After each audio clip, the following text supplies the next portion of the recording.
All right, let's get right into it. We're about to unpack one of the most unbelievable, just plain bizarre, and honestly brilliant crimes in modern history. This wasn't a heist with guns and getaway cars. No, this was a heist with lines of code and a digital ghost. And this is where it all comes to a head. Picture this. It's before dawn, a cold morning in February 2022.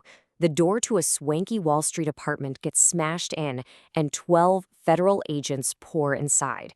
With just 2 words, a 6-year phantom chase comes to a shocking, dramatic end. And this is what they were there for. $3.6 billion. That was the value of the crypto they seized that day. And that number, it made history as the largest single financial seizure the Department of Justice had ever seen. But get this, at its peak, the whole stolen treasure was worth over $10 billion. So that brings us to the big, burning question, right? How in the world did this couple, a quiet tech guy and his eccentric rapper wife, become the masterminds of a crime this massive? And maybe even more fascinating, how did they get caught? That's the story we're about to unravel. Okay, first things first, let's meet our main characters. Because to really get this crime, you have to understand the people behind it. On one hand, you've got Ilya Lichtenstein, the tech genius, the ghost. And on the other, his wife, Heather Morgan, the unforgettable crocodile of Wall Street. Now, here's where things get really interesting, kind of like a prequel. Ilya's father, Yevgeny, had his own run-in with the law, hacking into bank systems back in '05. His handle? Hand of God. His son, Ilya, chose Machine of God. Ilya has always denied any connection, but come on, you gotta wonder if there's a bit of a family legacy at play here. To the outside world, Ilya was the perfect Silicon Valley success story. He had legit companies, he was a mentor at a big-name accelerator, and in the most incredible twist of irony, he literally wrote articles telling people how to keep their crypto secure. It was the perfect cover, hiding this digital ghost right out in the open. And then you have Heather. If Ilya was the quiet ghost, Heather was a fireworks display. She was a contributor for Forbes, a marketing pro, and she also had this alter ego, Razlikon, a rapper whose videos were so incredibly weird they went viral the second she was arrested. This loud, bizarre persona, it was actually the perfect distraction from the billions they were secretly juggling behind the scenes. All right, so we've met the players. Now let's get to the main event, the hack itself. This was an operation so slick, so precise, it brought one of the biggest crypto exchanges in the world, Bitfinex, to its knees. So how do you do it? Well, it all came down to a fatal flaw. See, Bitfinex had this security system that was supposed to be great. It needed 2 out of 3 keys to move any money. It's like a bank vault, needing 2 different people to turn their keys at once. But here's the thing a confidential report later found. They basically hung both of those keys on the same nail by storing them on the same device. For a hacker like Ilya, that wasn't a lock. It was an invitation.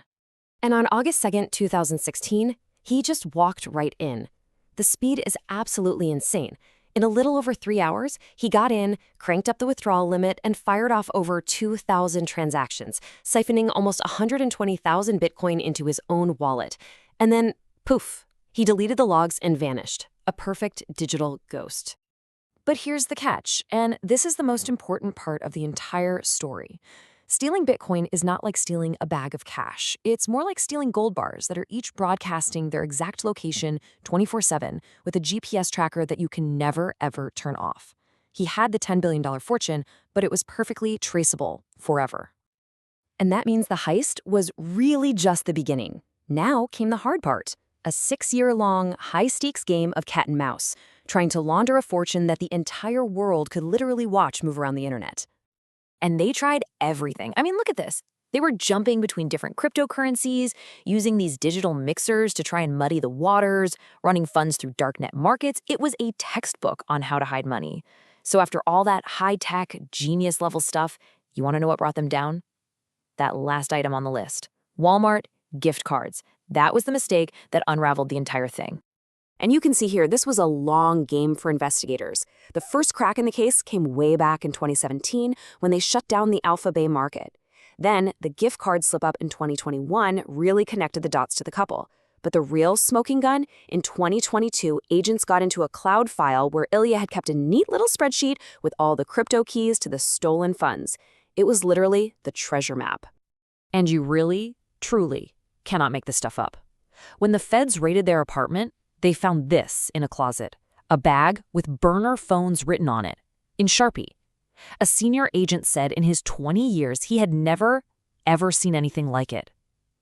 It just goes to show even the most brilliant criminals can make some really clumsy mistakes. So all of this leads us to the final act of this drama, the arrest, the consequences, and a conclusion that was so controversial it kicked off a huge debate about what justice really looks like in the digital age. So here's the bottom line.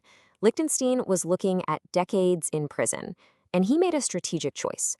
He cooperated. And I mean, he really cooperated. He became the government's #1 witness against Roman Strolingov, the guy who ran one of the crypto mixers he used. And just look at the difference. Strolingov, who kept quiet, got 12.5 years. Lichtenstein, the guy behind the $10 billion heist, got just 5. But wait, the story doesn't even stop there. In a twist that nobody saw coming, a criminal justice reform law from 2018 called the First Step Act actually made him eligible for an even shorter sentence. And the result? After serving only about 14 months in actual prison, the man behind a $10 billion ghost heist was released to home confinement. The second he got out, Lichtenstein jumped back on social media with a whole new mission. He was going to rebrand himself as one of the good guys in cybersecurity. His message wasn't just about getting a second chance. It was a challenge. He was basically daring everyone to watch what he does next. And that leaves us right here with this one last really fascinating question.